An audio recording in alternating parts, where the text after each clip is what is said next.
Good evening, everybody. David McCoy, Ochimo Properties.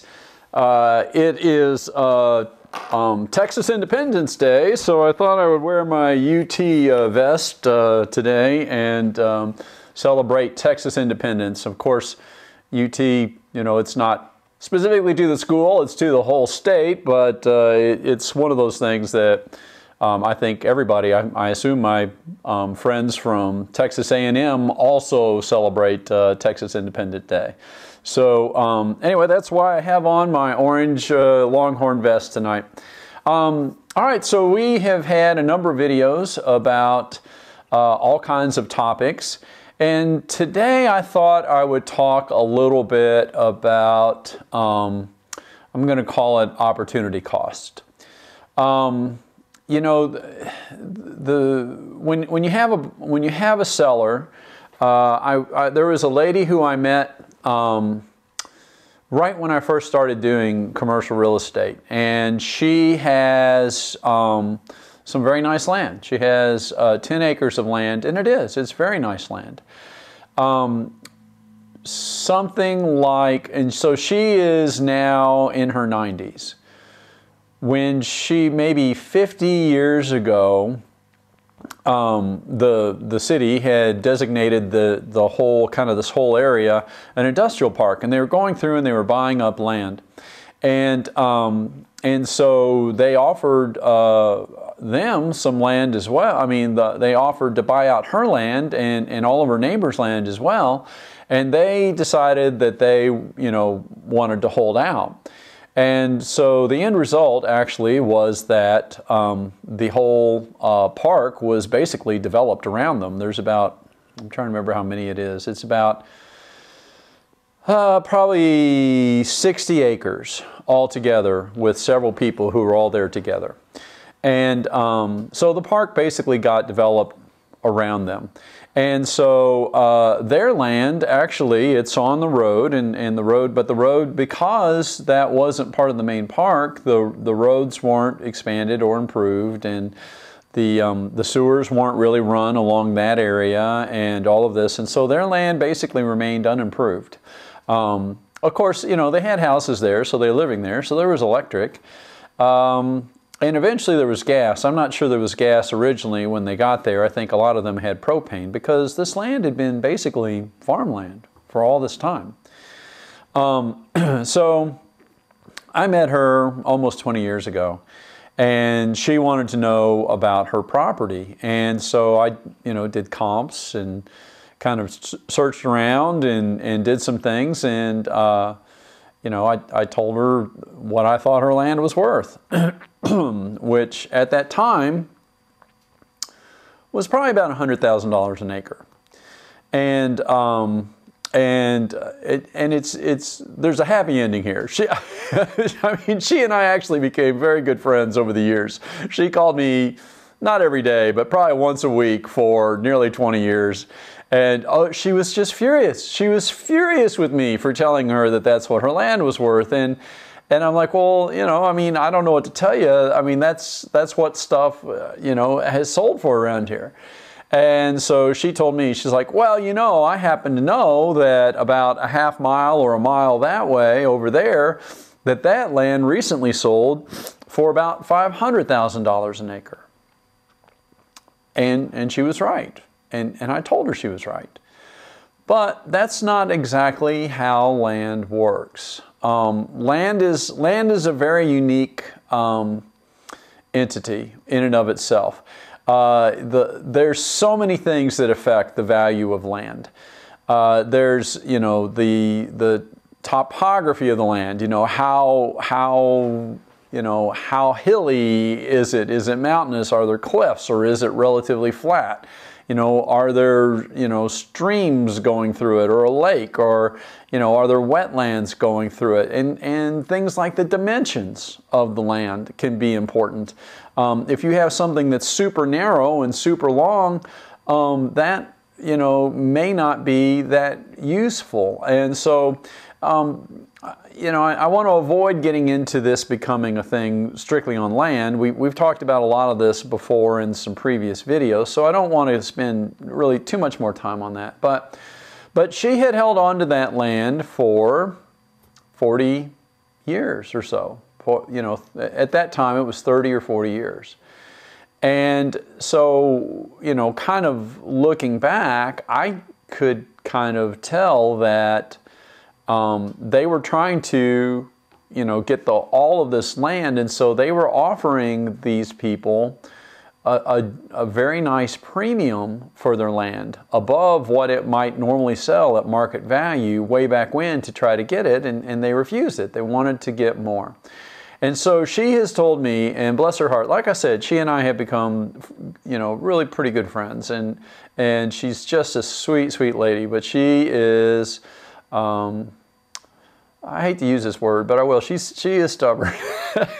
And she's like, there's no way I will sell this land for anything less than 200 or, you know, 300,000 an acre. I will not do it.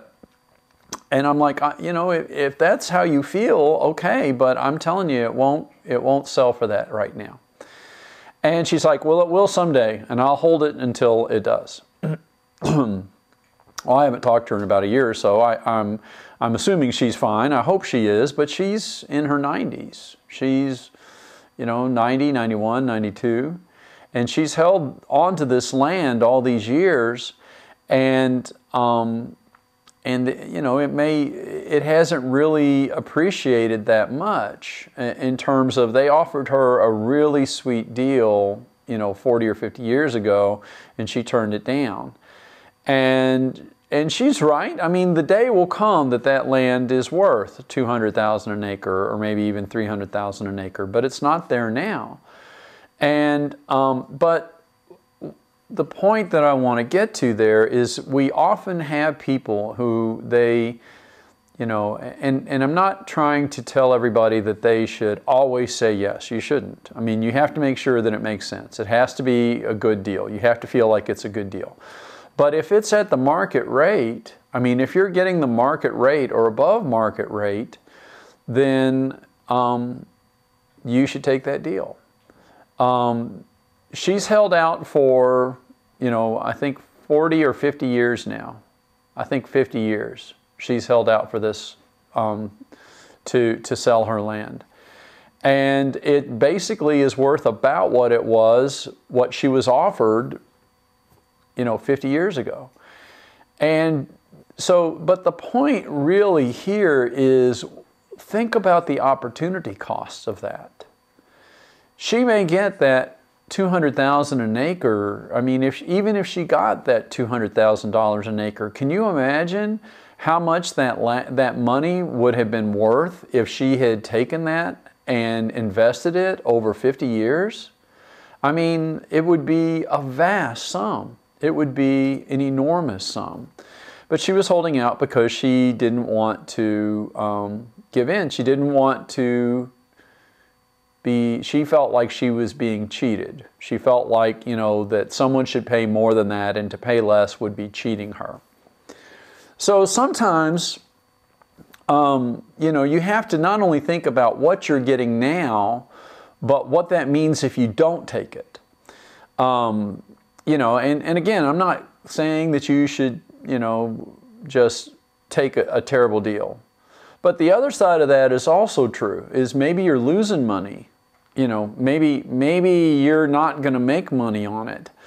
Well, you know, if you have the ability to hold out until the market recovers, if you're in, say, a bad market situation, then maybe you should hold it to wait for the market to recover. But if that's not the case, and you're upside down and things aren't going well, it may be best just to go ahead right now and cut your losses, get it behind you.